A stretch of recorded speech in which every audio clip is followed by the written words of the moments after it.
Okay, good morning, everyone, and welcome to our weekly board session, and Happy New Year. It's Wednesday, January 7th. It's 9 o'clock. We're here in the Center Hearing Room at 555 Court Street Northeast in Salem. And as always, we start with a Pledge of Allegiance, so if you'd please join me.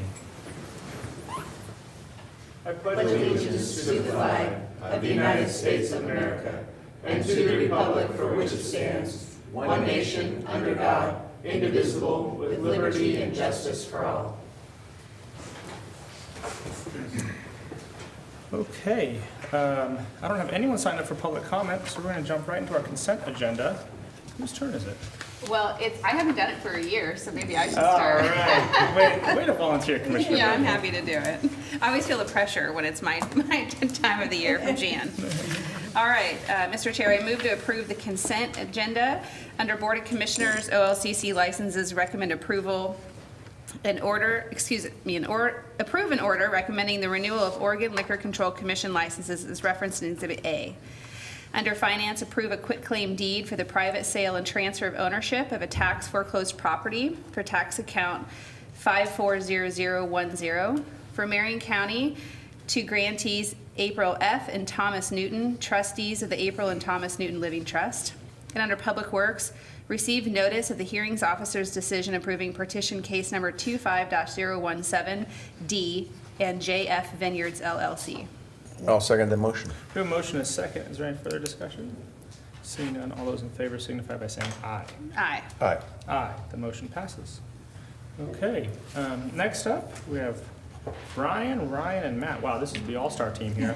Yay. We're going to consider approval of the incoming funds Community Development Block Grant Disaster Recovery Sub-Recipient Grant Agreement with the State of Oregon Housing and Community Services Department to provide funding in the amount of $34,066,745 to support 7 wildfire recovery projects located in the North Santiam Canyon through February 2nd, 2029, and Commissioner Bethel has lots of scars to prove it. I just want to know where the hell the confetti is. Maybe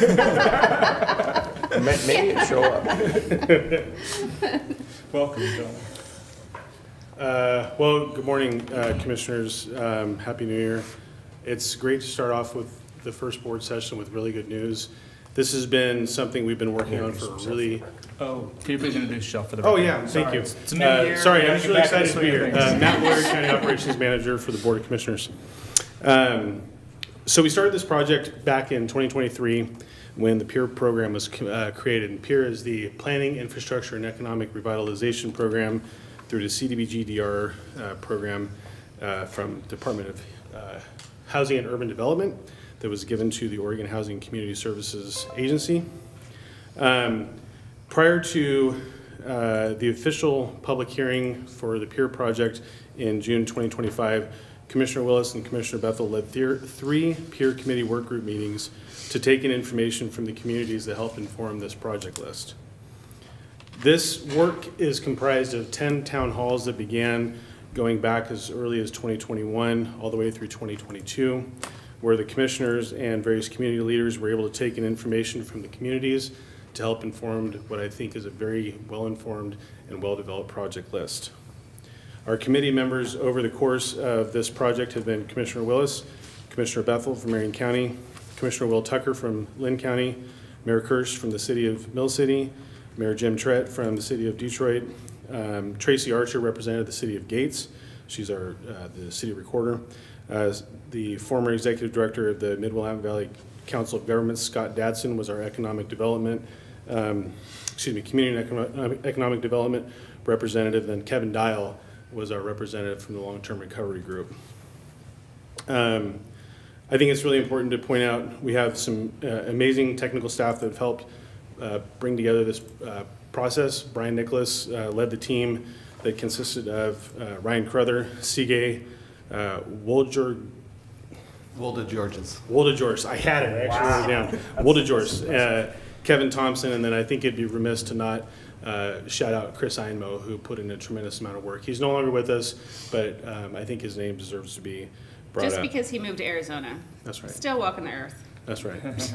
Thank you for the Just to be clarification. clear. And in our office, Jan's leadership and willingness to allow us to kind of pull these ad hoc meetings together with Chris Hepley, assisting in that, and then Erin Miller, which frankly, Erin Miller was the brains behind a lot of it. She looked into a lot of the technical details and really made sure we were crossing all our T's and dotting all our I's. So I think the final thought that I want to have is I just really want to thank the board for their leadership and direction. I think when we came up with the idea of asking for the Affordable Housing Development Program within the CDBG-DR fund to go away and support the peer projects, it helped ensure that the Gates wastewater collection system was solvent. I think making sure that that project is complete was recognized across the state of Oregon as the #1 most necessary recovery project throughout all of these peer projects. I think the fun part about that is because of that action, we had to do a substantial amendment to OHCS's action plan with HUD. And because of all of the work we did as a community, both in Linn County and Marion County, with all of those town halls, all those prior engagements, that substantial amendment was quick, it was fast, there was no comments, and it was done in record time. So I think it just speaks to the character and the volume of all the people that have worked on this, the leadership from both counties and the communities all coming together to make sure we're putting really, really good work and a lot of really good money into the Santiam Canyon. So thank you. All right, we will now kind of go over just a brief overview of the projects that were funded. And I'm Ryan Cruther, I'm with Marion County Public Works. And I'll let Brian also introduce himself. Brian Nicholas, Marion County Public Works Director. All right, so our first projects are Detroit Avenue Street Rehabilitation Project. This is frontage improvements on Detroit Avenue. That includes bike lanes, sidewalks, repaving the existing roadway. The funding will go to Detroit to deliver this project themselves, and they anticipate construction in 2027. We have our Bear Creek Campground Rehabilitation. This is to rebuild the campground at Bear Creek. That includes RV and tent camping sites, repairing the water well, reestablishing the electrical service, and replanting the vegetation, revegetating it. We anticipate construction of this in 2027, and this will be managed by Marion County. We do have our Mill City Water Pump Station project, or Mill City has this project. Again, Mill City will deliver this themselves. The funding will go to the city. That consists of constructing a fire booster pump station that will have fire flow capacity, adding just over 1,000 feet of 8-inch water main and 2 fire hydrants. And this project area is north of Highway 22 in Mill City. And they anticipate construction at the end of 2027, and then it would go into 2028. We have our downtown Gate Street rehabilitation. Again, this is an urban improvement project, sidewalks, bike lanes, repaving of the streets. The streets that we would address are Central Street and Horeb Street, and we anticipate construction of this project in 2028. Marion County would deliver this project. We have our Alder Street rehabilitation in Mill City. This again includes constructing sidewalks and bike lanes and repaving the street between the end of the sidewalk on Alder Street and 5th Avenue in Mill City. This is a county road, so the county will deliver this as well. And we anticipate construction in 2028. All right, we also have our North Fork Park landslide stabilization project. The entry road to North Fork Park has a landslide that was made worse when all the vegetation did burn at this park. You can see here the entryway is starting to slide post-fire. The project would stabilize that landslide by fortifying the hillside, and so we anticipate construction of that in 2028. And with that, I'll turn it over to Brian Nicholas to talk about the Gates wastewater collection system. Yeah, and this is the big dollar project. So this project will construct a new gravity sewer collection system for the city of Gates and an interconnect pipeline from Gates to the new wastewater treatment plant that we're building in Mill City currently. And all of this is designed and built to conform to the 2020 North Santiam Sewer Authority master plan for the whole complex, the Gates and Mill City complex. So this is how the dollars break down. A total of $34 million plus change was awarded through the PEER program. And these are the dollar amounts for each of those projects that we just discussed with additional contingency. So it tells you where we're putting those dollars. think that is it in terms of project information. Any Short questions? presentation for a lot of work. Yeah. And I made kind of a side comment, but I want to especially thank Commissioner Bethel for all her work on this project. And you also, Matt. You guys put a lot of hours into getting to this. Have you been a commissioner 5 years now? Is that how long, Commissioner? 6 years? 5 years? Just finished 5 years. And I think you've been working on this all 5 years. Is that right? Well, we started working on it in February of 2021, technically. The fires, as we all know, were in September of 2020. And Congress awarded Oregon funding during the next congressional cycle. It didn't arrive in Oregon until February of 2022. While this is remarkable, one of the things that Matt mentioned was that OHCS had to do a substantial amendment to the CDBG-DR $422 million package. And I'm just going to say for the record that it was Marion County's efforts that got that done. It was a significant contribution of time and persistence between Matt and myself with Director Bell and Deputy Director Yates. Is that what his last name is? Caleb? Yes, Caleb Yates. And there's still a lot of community-based work to get done up there. We have had several dozen conversations around the housing component. And one of the missed opportunities from Oregon Housing and Community Services in this effort was the listening to the local communities, listening to the neighbors in each of the cities and unincorporated areas in the counties. I'm thrilled we're here. I'm glad that we're going to move forward, but this easily could have been done much sooner than now. And we still have substantial work to improve. We've got the Mill City Santiam project that needs to be done for housing. And when Matt said that we asked them to shift funding from affordable housing to peer, it wasn't that we said don't do affordable housing. Right. It was that we said you haven't allocated these funds properly to get the projects done, and we need you to review the buckets, and here's our suggestions. And it's because of Brian and Ryan and the team in Public Works that we're able to sit down with technical expertise in the infrastructure world and say this is how we can spend these dollars best for long-term investment. That amendment got done, but it's not like we're done. Matt still gets to sit in on regular meetings on behalf of the commission in the seat that I fill on a special ad hoc committee to try to figure out how to recover housing. So we're still at the table. We're still going to be persistent, and I believe we will succeed. I just wish it was sooner than it's going to be. But I'm excited for these things to get done. Frankly, the first time I've seen the actual colored gates flow, I think is today. Or maybe it's just big enough for me to see it today without my glasses.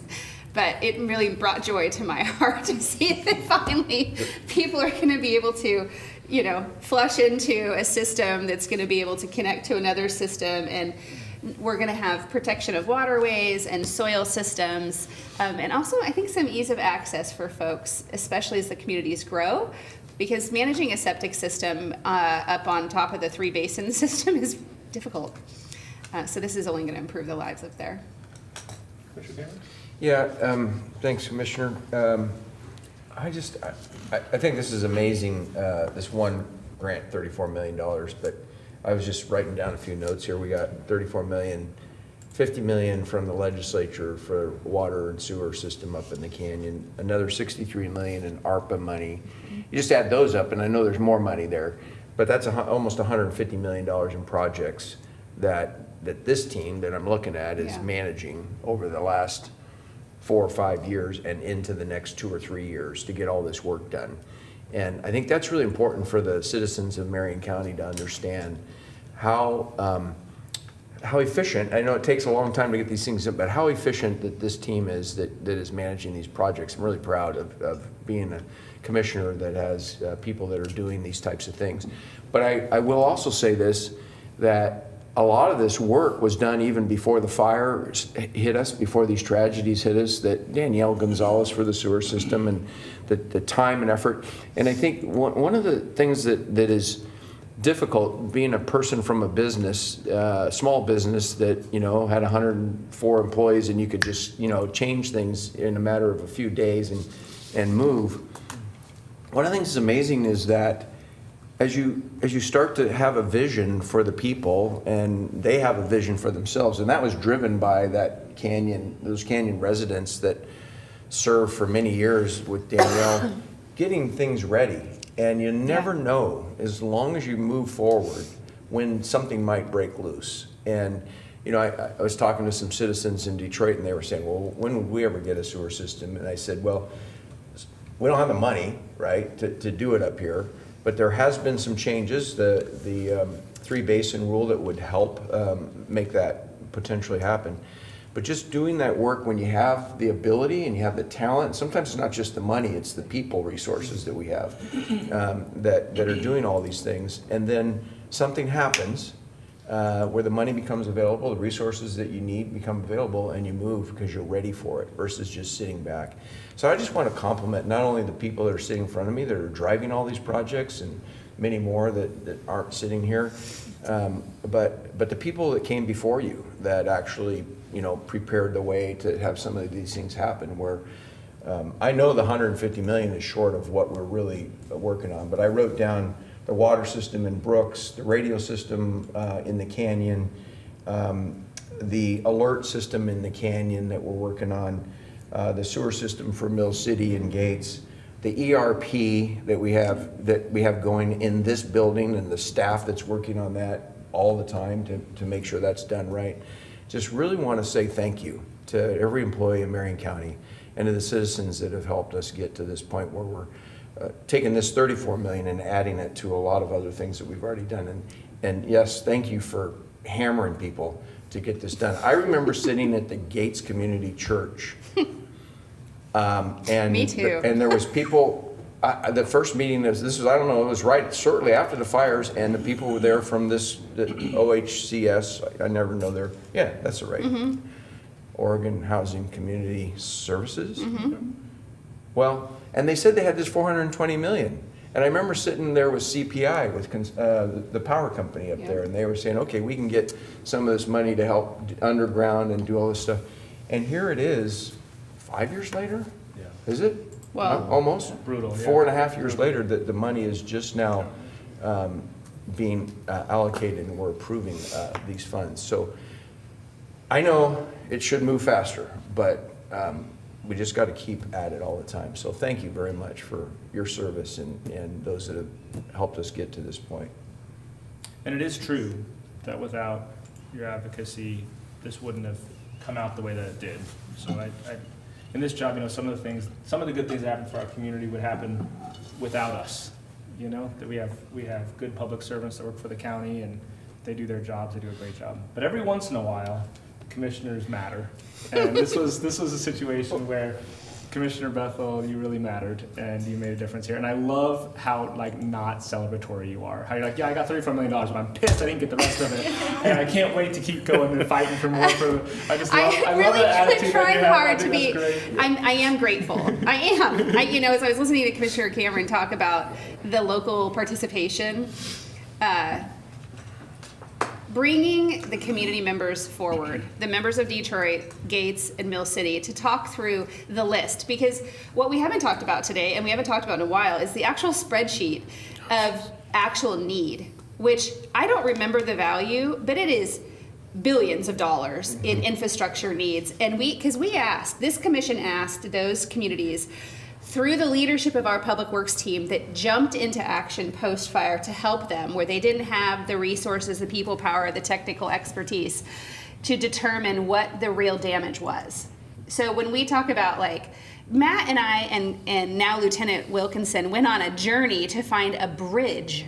We never found it, by the way, but we went to look for a bridge that had been destroyed that is necessary, not just for recreation, but for a variety of other community needs up there. And that was back in 2021. That bridge is fixed because Brian Nicholas actually knows where the bridge is, which is great. But when we brought Mayor Trett and Mayor Kirsch to the table, and at the time, Mayor McCormick?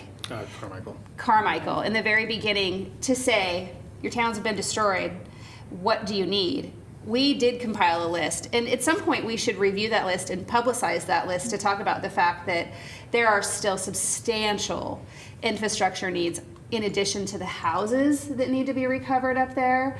And we're not even in negotiations with OHCS for those needs because they won't have the actual conversations with us. And we're not the only county, we're one of 8. But I am excited. $34 million is not just a drop in the bucket. No. But we really do have substantial need up there that they've missed the opportunity at the state level to invest in because they didn't listen to the locals like we did. And this is a result of us listening to local communities to get the work done. And I'm mostly proud of that. And Mr. Chair, if I may, you think about Gates, they did that. We sent, I don't remember what the company was that helped them do their visioning thing. And of course, I tease about the sidewalk to nowhere that we did for them up there. Right? Except for it's making a difference. Right, but this will continue that. This is, they showed Now what it'll be the sidewalk their beside vision it. was. Well, it'll go around the corner and go a little bit further down the other direction. So I think those planning, that's why my point is, those little things that you kind of think, well, what's this going to achieve? Well, it's there, and it's that vision of what the city wants. Detroit Avenue, for example, the new hotel, I think he's going to have 10, it's not new, but he's adding on to his hotel. We helped him with the septic system. And you go by there now and you can see where the sidewalks are different and how you can start to see the plan that was put in place, whatever it was, 4 or 5 years ago, what that street will look like. And this is going to help them, achieve that overall goal. So it's some things that the communities can really take pride in. And I'm going to say this, Detroit, I'm crying inside because of that windstorm. Yeah. And, yesterday we were talking about how are they going to get all that debris out of there. There's a vendor that's up there that said, hey, we can help you, but it's going to cost $80,000 to ship debris and get it out of there and haul it away, right? And the county can help by giving them a place to take it, but they just continue to be, come back all the time. And there's been a lot of Yeah. progress made too. Yeah. I got to drive through the canyon last week and. Where? The I got to canyon? drive through the canyon last week. And even with what Detroit went through, there's a lot of Did new you see houses, them? new houses there that we helped build, or supported folks to rebuild. And, that the hotel's going up there, and then I was thinking about the new, I guess not new building, but the refurbished building there in Mill City by the bridges is looking really good. And, again, I go back to what it looked like 2020, right after the fires to now, and there's just a lot of hope. And I think we just have to keep that in mind of how much progress has been made, how much hope there is, Yeah. and why it's worth not being satisfied and continuing to fight for the rest of the money. You know me. So I think that's really good. Yeah, and again, there's so many people to thank. You think of DEQ, right? And getting that. Did you ever think in your life Wow, you'd be thinking, that was that was a big statement. No, just getting that through, Brian, we filed that a year and 4 months ago, that rule change, and we got that done. And the bill that we got in the legislature to allow us to start construction without getting the rule change, there's just a lot of people that have helped us get these things done. So I just want to say thank you to everybody who's had their finger on stuff. Yeah. Yeah. Good job, you guys. And also Okay. one final thought. Yeah, please. So, and I think it's really important because the technical aspect, and Commissioner Bethel touched on this, the only reason I cued my brain for it.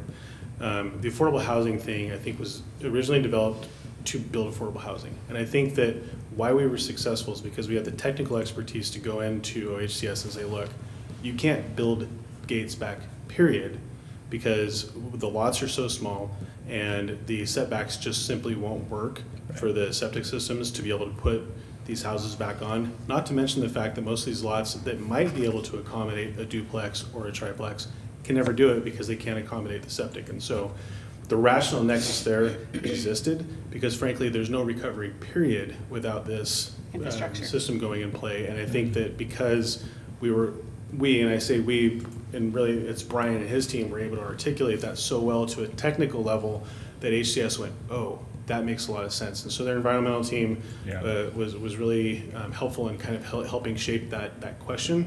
And so it's just important to why the substantial amendment was so necessary and was actually so well articulated and completed so fast, is because we had the backing of the really good data to support that. So Commissioner Bethel, thank you for that cue and that reminder to put that out there, because I think people can kind of get confused. How does the sewer collection system result in affordable housing? And it's very clear. You got nothing with nothing, or you can do something with this new system. So Yeah, it's truly the building from the ground up. right. It's like government. It should start from the bottom and build up, not from the top down.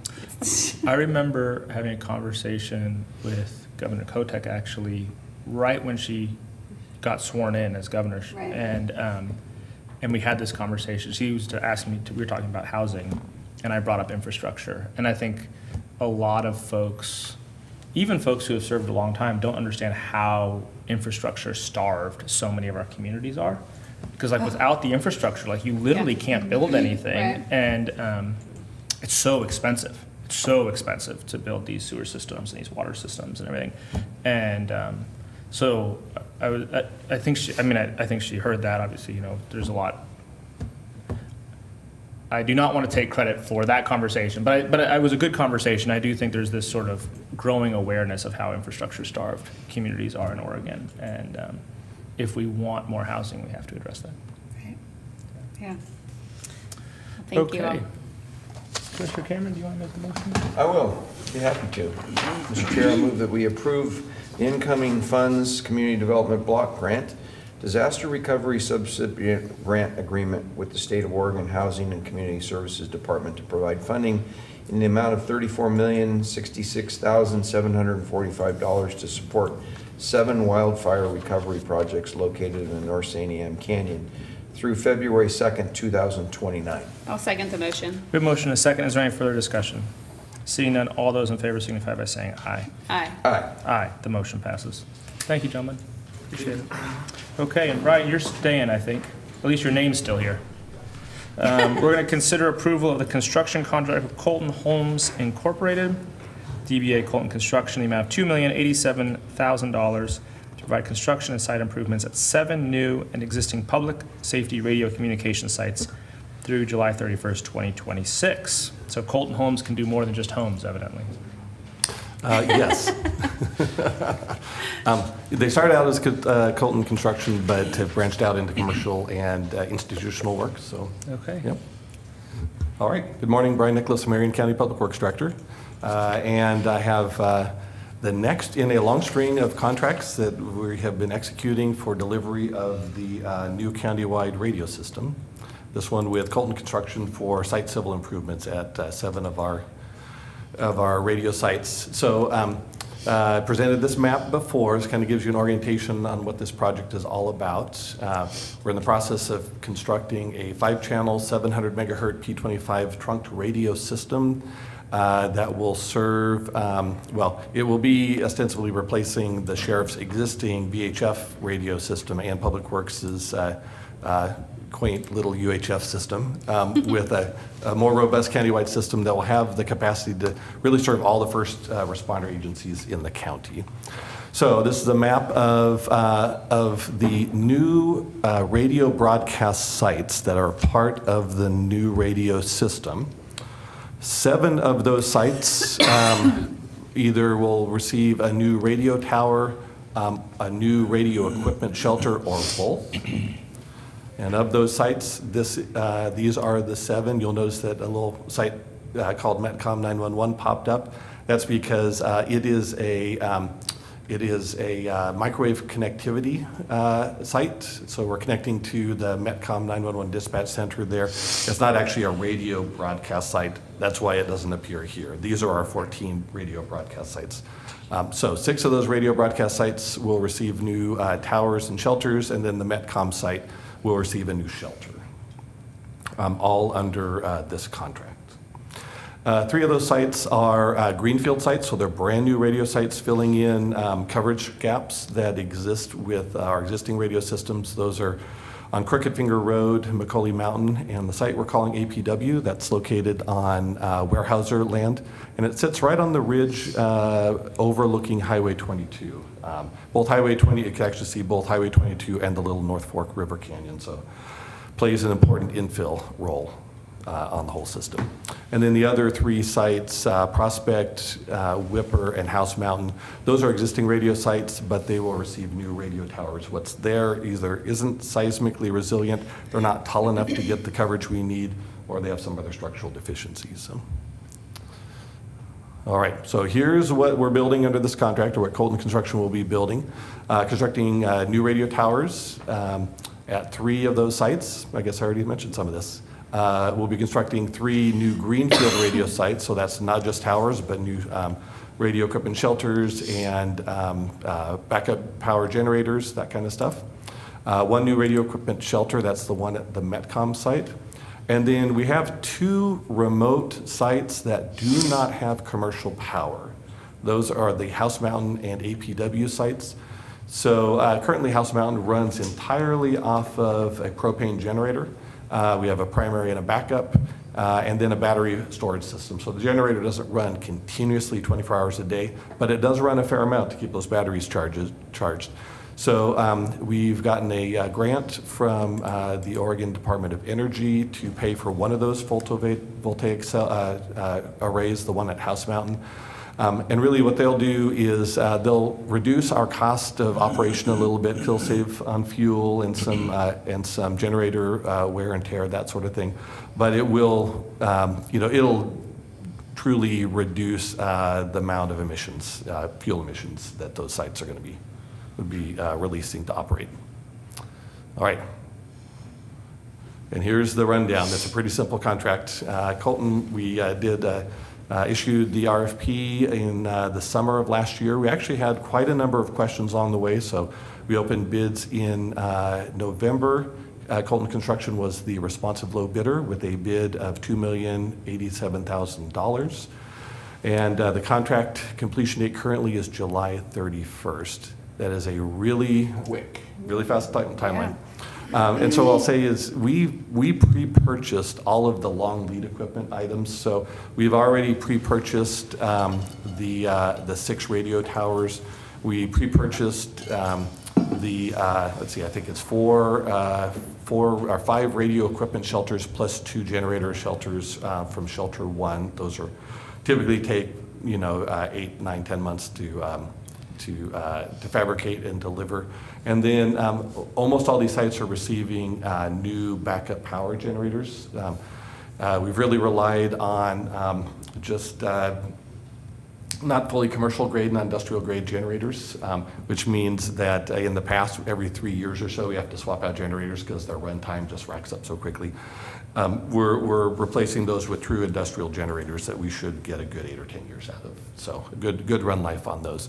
Those are all the long lead items. They're already pre-purchased. The board purchased those throughout the late summer and fall of last year, and we have delivery dates on all of those. So that's how we're managing to crunch all of this down into a time frame to give Tate Communications, our radio vendor, time throughout 2026 to get the installations in, the radio system installation. So, all right. Are there any questions I can help with? No, I have no questions on this project. I feel like I've asked everything to death. Yeah. Keep it Thrilled going. to be here. Yeah, 6 months and you're gonna see some progress. That's exciting. Yep. Of course, snow's coming. Yes. Yeah, we'll just have to deal with it. Yeah. Brian, what's the total project cost for this particular project? The total cost estimate it's just about $20 million entirely. We have about $16.5 million of that secured. I think we have another $500,000 or so kind of in the pipeline, so I'm searching for that last $2.5 million to finish it off. Okay, thanks. You ready for a motion? Take a motion. All right, Mr. Chair, I move to approve the construction contract with Colton Homes, Inc., DBA Colton Construction, in the amount of $2,087,000 to provide construction and site improvements at 7 new and existing public safety radio communication sites through July 31st, 2026. I'll second the motion. We have a motion and a second. Is there any further discussion? Yeah, Mr. Chair, I think we're talking about construction and, again, dollars here, but this is this is one of those things during the wildfires, people couldn't even communicate with each other. And where our first responders that need better communication, and this will help them do that and put our citizens in a better public safety position, because our first responders will be able to communicate in emergencies like that in a much better way. So again, dollars that are helping us move forward in a way to serve our citizens that, you know, we maybe not even notice, right? Mm-hmm.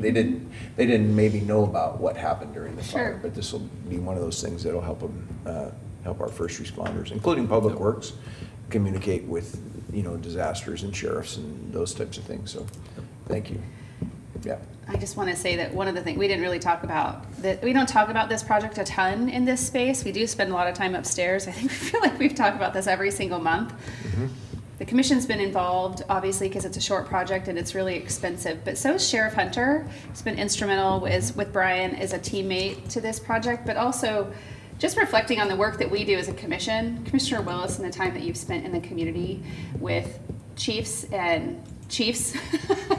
from both police and fire, has been very helpful to get us to the completion state and the team space. It's very complicated to work with other elected entities that have restricted dollars, revenue systems, and infrastructure, and build trust. And so between Commissioner Willis and Brian and Sheriff Hunter, there's been a lot of time spent building trust so we can have this complete, comprehensive system that everybody in our region who wants to be on it can be on it, which is refreshing for me. I know we didn't achieve 100% of the want that we had when we entered into this, but boy, you guys have come a really long way. And it's not for a lack of a lot of time spent with individuals, and that matters. It matters to me because I want to know that when we sign the final check for all of this, everybody had as much opportunity as possible to be a part of this, and I think you've gotten a substantial distance down that path of, what are there, 18 agencies? Oh, I think there's 26 first responder agencies. At least there's 26 METCOM member agencies. Right. Yeah. And did we get all, we didn't get all 26 of them to say yes? No, there's still a few that, yeah. I thought we got up to 18, but maybe it's a little more than that. But that's a substantial amount of organizations that all have their own independent power to make decisions on their own, to bring to a table and say, let's do this together, and have the trust to know that this system will serve them the way they need it to serve their customers in an emergency. It's a big deal. So thanks for taking it on, because at one point there were people pretty upset with us, and you were able to mitigate that. And I'm grateful that you spent the time. How many city councils did you go? I know I went to 2 of them with you. I went to Silverton and to Hubbard with you. You know, really I've been working through the police chiefs and fire Yeah. chiefs. We've been providing in-person updates every 2 or 3 months to the METCOM user board, which represents all of the cities and counties that are METCOM members. So really I haven't had the need to visit too many city councils. Silverton and Hubbard are the only 2 that I've been Oh, to. okay. Yeah. Yeah. Yeah, good work. Okay, we still have a motion and a second. Is there any further discussion? All those in favor signify by saying aye. Aye. Aye, motion passes. Thank you, Brian. Okay, is there anything else, commissioners, for the good of the order? Nope, I don't have anything. No. Got a lot of work to do this Good to year. be back. Good to be back. Happy New Year. Yeah, Happy New Year. Okay, we're adjourned. Thanks, everybody.